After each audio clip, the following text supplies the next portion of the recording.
Rapid application development model was first proposed by IBM in 1980s. Elicitate requirements, that means asking the requirements of a client or collecting the requirements of a client. The interfaces between the independent modules developed by separate teams have to be tested properly. That means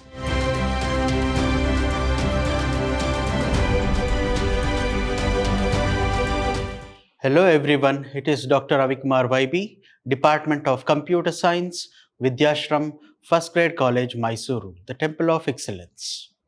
In today's class, you will learn about the rapid application development prototyping in software engineering. So here, what is that rapid application prototyping and how it was proposed by whom? All those questions are answered in today's class. Rapid application development model was first proposed by IBM in 1980s. Then the critical features of this model is the use of powerful development tools and techniques. Development tools and techniques that are provided by this rapid application prototyping model are explained now.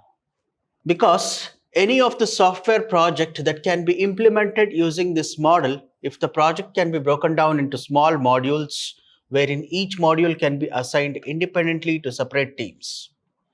As I have already told you that if there is any big problem to be solved,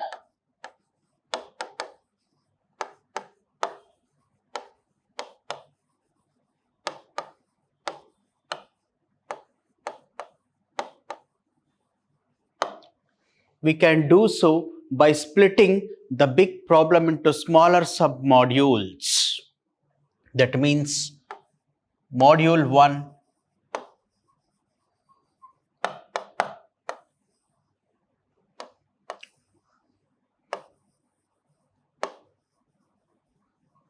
module 2,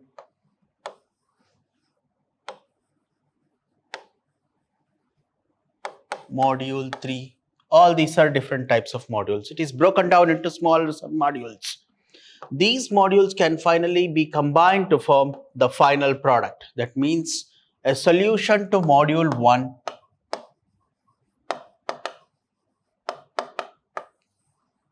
solution to module 2,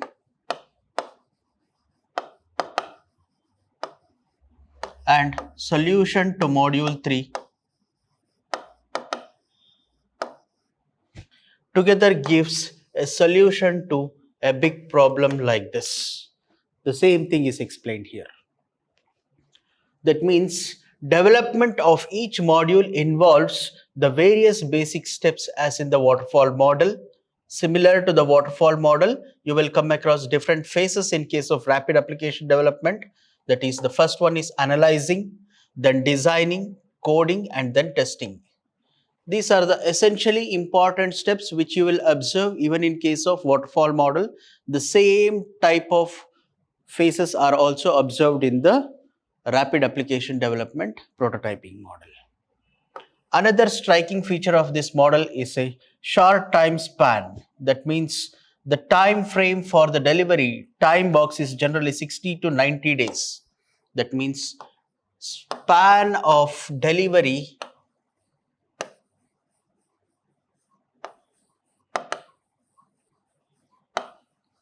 of software product is very less compared to other models. So if that is the case, let me represent it in the form of a pictorial representation. That means the first one is elicitate requirements. That means asking the requirements of a client or collecting the requirements of a client is the first step of this process. Then once all of the information of a client is collected, we will break them into modules. That means different type of modules. That is the problem 1, that is module 1, module 2, so on till module n. All these are different types of modules that are created. Then each of these modules are assigned with a particular team. That means team 1 is assigned to module 1, team 2 to module 2. So we have different types of modules and all these are assigned with different teams. Once when they are done with analysis, design, coding and testing, we will integrate all of them together. We will integrate them, all of them together.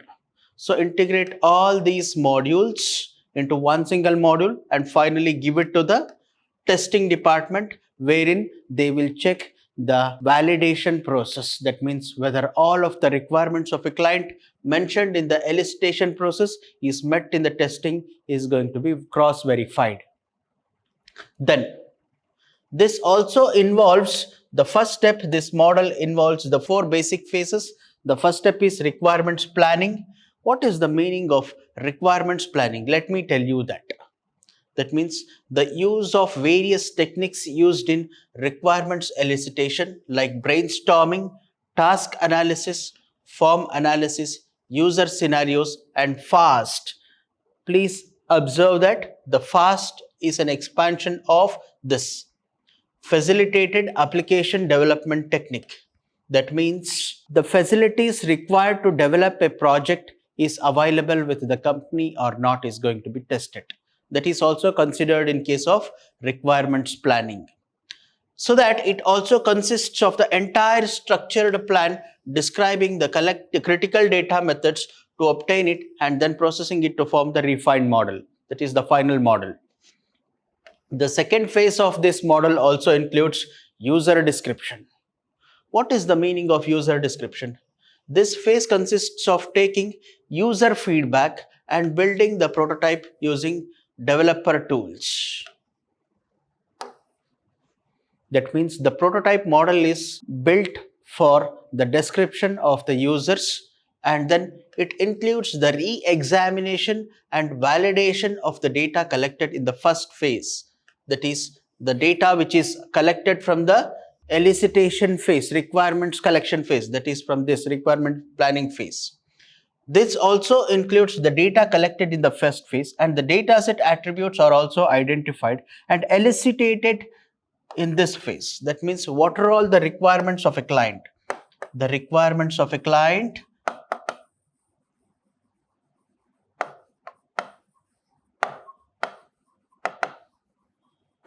collected during the first phase, in first phase of a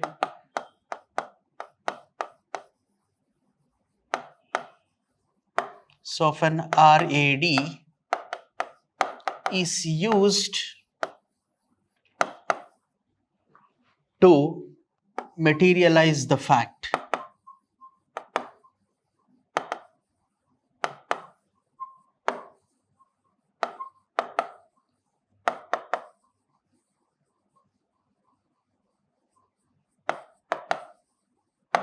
Of information. That is, the information which is collected during the first phase is analyzed and materialized in the form of identified attributes. That means what are all the problems and the tasks to be fulfilled.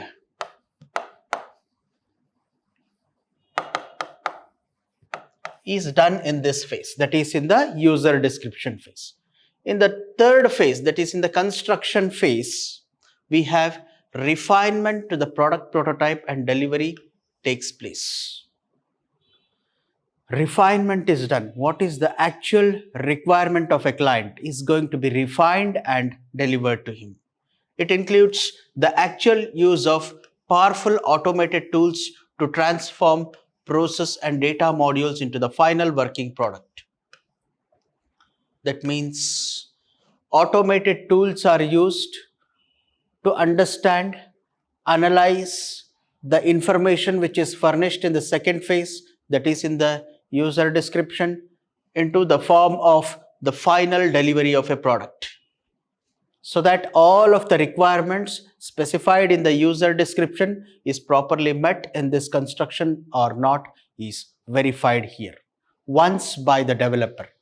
Later, it is integrated together to form one single module, and then it is given to the testing team. So if that is the case, which is the fourth phase of this RAD?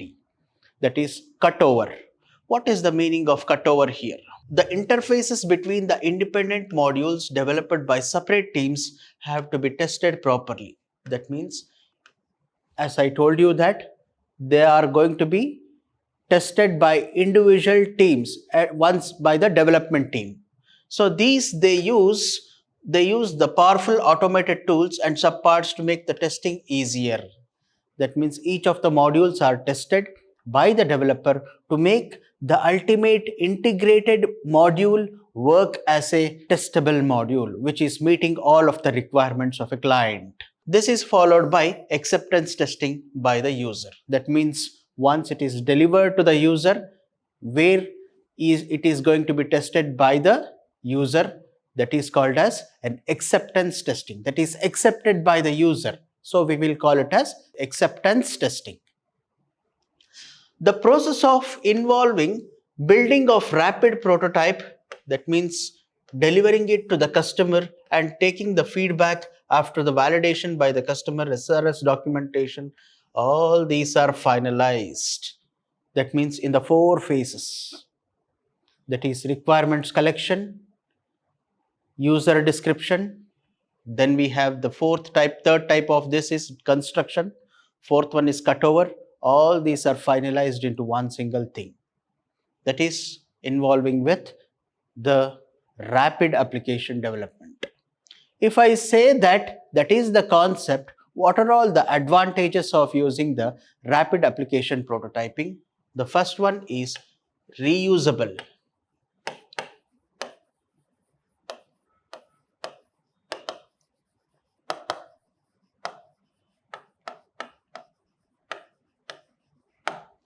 Reuse oriented approach.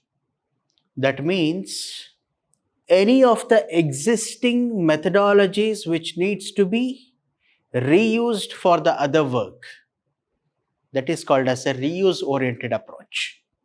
Suppose if the product which is delivered is similar to the one which is already existing with the company, then we can make use of that. That is called as reuse oriented approach. No need to build it from the scratch once again. Then feedback from the customer is made available at the initial stage. Since it is a rapid application development program, we can deliver the information using the automated tools and information into an appropriate format, and it can be delivered to them. Then what is the third advantage? Reduced costs, as fewer developers are required, because we are using the reuse oriented strategy. So we can make use of the existing strategy and incorporate few of the changes according to the requirements of a client, so that the tasks to be completed by the developers are very fewer. So the fewer developers are required to complete the task using rapid application prototyping development. So if that is the case, which is the next type of advantage? Use of powerful development tools results in better quality products in comparatively shorter time spans. Shorter time spans. The progress and development of the project can be measured through various stages. That means in the phase 1, what is the development? In phase 2, what is the development? In phase 3, what is the development? Then in phase 4, what is the development? All these can be measured at every phases and every stages of the development life cycle, RAD life cycle. It is easier to accommodate changing requirements during the short iteration time spans. That means it is very easy to incorporate the changes which is required for the development of an application, because we can incorporate those changes in a short span of time. Because earlier I have told you that it is used to deliver the rapid information delivery to the customer, so we can incorporate the changes as well to the product very easily. So if that is the case, what is the disadvantage of this rapid application development? It requires powerful tools, automated tools, and it also requires skilled professionals. those who are very well versed with the use of automated tools are needed for this, which is costly in terms of budget. If that is the case, the absence of reusable components can lead to a failure of the project. That means if I reuse any of the existing projects, there may be a possibility of losing some of the important modules. Thereby, we are going to find a failure in the ultimate delivery of the project. The team leader must work closely with the developers and customers to close the project in time. Both the customers and developers must work closely to complete the project in time. Otherwise, the team leader will have to face the questionnaires with the project manager. Which is the next disadvantage? The systems which cannot be modularized suitably cannot use this model. That means, suppose if any of the project which cannot be modularized, that means we cannot divide that into a smaller sub problems, then it is very difficult to use the RAD model. Customer involvement is required throughout the life cycle, and of course, customer, if he requires any changes in that existing project, then it has to be interacted with the customer. So it is very difficult to have an interaction continuously with the customers, so which is another important type of disadvantage here. It is not meant for small scale projects. As such, the cost of using the automated tools and techniques may exceed the entire budget of the project. That is another important thing you need to understand here. The small scale projects cannot be used with rapid application development, because these projects can be used only for a big projects, large projects that require more efficiency and time constraints are going to be used with this rapid application project development. If that is the case, what are all the applications where we can use this RAD? This model should be used for a system with known requirements and requiring short development time. As I told you now, that is, whenever it is required to be delivered in a short span of time, we can use it in those applications. And it is also suitable for projects where requirements can be modularized and reusable components are also available for development. The same thing, that is, in case of advantages, we have mentioned that reusable components are used, but there is also a disadvantage that while reusing the components, that may also lead to a failure of the project. That is also possible. So this is another important type of applications. The model can also be used when already existing system components can be used in developing a new system with minimum changes. That means when there is a change in minimal range, we can use this model.